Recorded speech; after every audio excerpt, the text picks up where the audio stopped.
시청자 여러분 안녕하십니까? VOA 뉴스투데이 시작합니다. 북한이 최근 미국과 한국을 거칠게 비난하며 압박 태도를 취하고 있는 것은 국제사회의 제재 속에 신종 코로나 바이러스 사태 여파로 겪고 있는 어려움의 반증이라는 분석이 나왔습니다.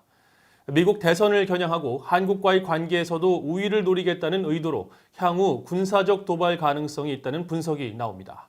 안소영 기자가 취재했습니다. 북한이 싱가포르 정상회담 2주년에 맞춰 내놓은 리선권 외무상의 미국 비난 담화는 이미 예상됐던 것이라고 전직 관리들은 지적했습니다. 이미 예상했듯이 오는 11월 미국 대선이 다가옴에 따라 북한이 강도 높은 압박전에 나섰다는 겁니다. Kim Jong-un might be hoping to put pressure on Trump to make some kind of concession before the election. He thinks Trump is vulnerable. Trump might do something helpful to North Korea. 마크 피츠패트릭 국제전략문제연구소 연구원은 이번 담화는 하노이 2차 미북 정상회담 합의 결렬 이후 내놓은 압박용 담화와는 조금 다르다고 지적했습니다.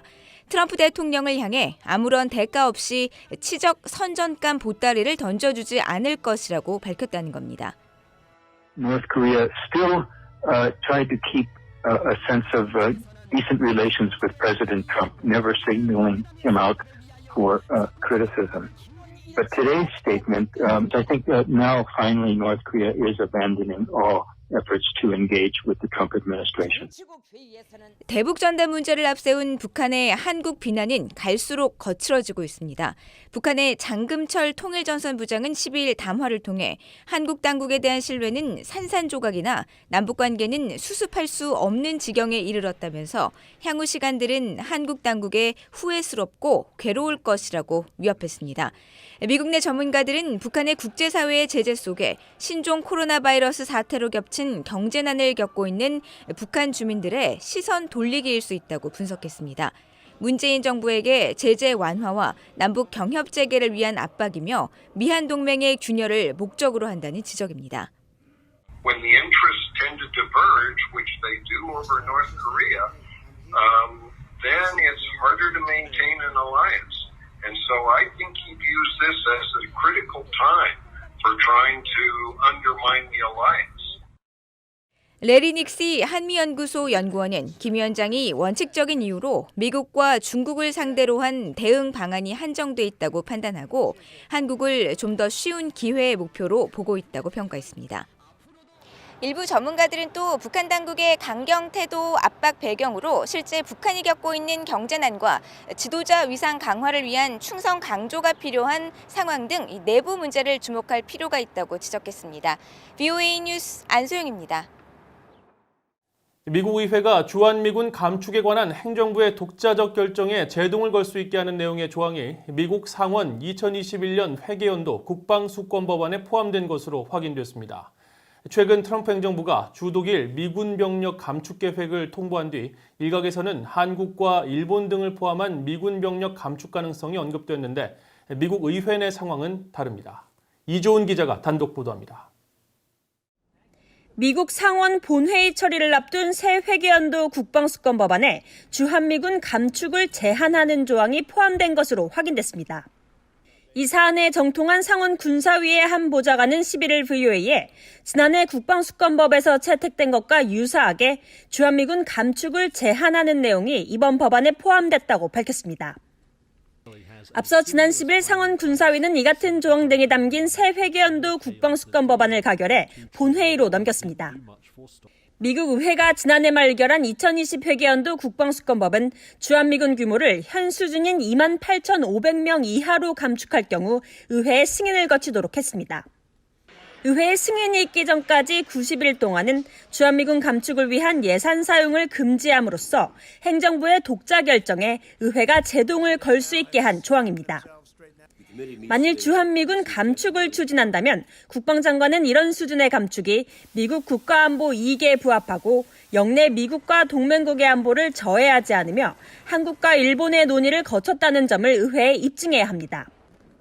상원의 이번 국방수권 법안에 담긴 조항은 하원의 법안에도 유사하게 담길 것으로 전망됩니다. 주한미군 감축 제한 조항은 지난 2년 동안 상원과 하원 군사위 각각의 국방수권 법안에 동일하게 담겨 초당적으로 통과됐었습니다.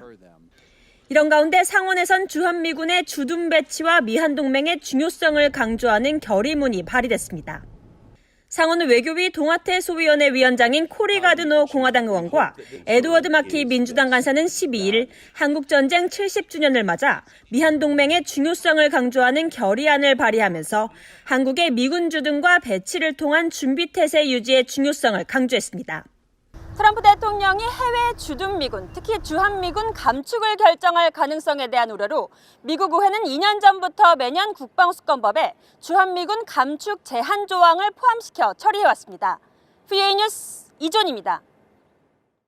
한국 내 20여 개 북한 인권단체와 시민단체들이 한국 정부의 대북전단 살포 금지법 제정에 반대하는 천만인 서명운동 출범식을 갖고 전단 살포 금지법 제정을 재고하라고 촉구했습니다.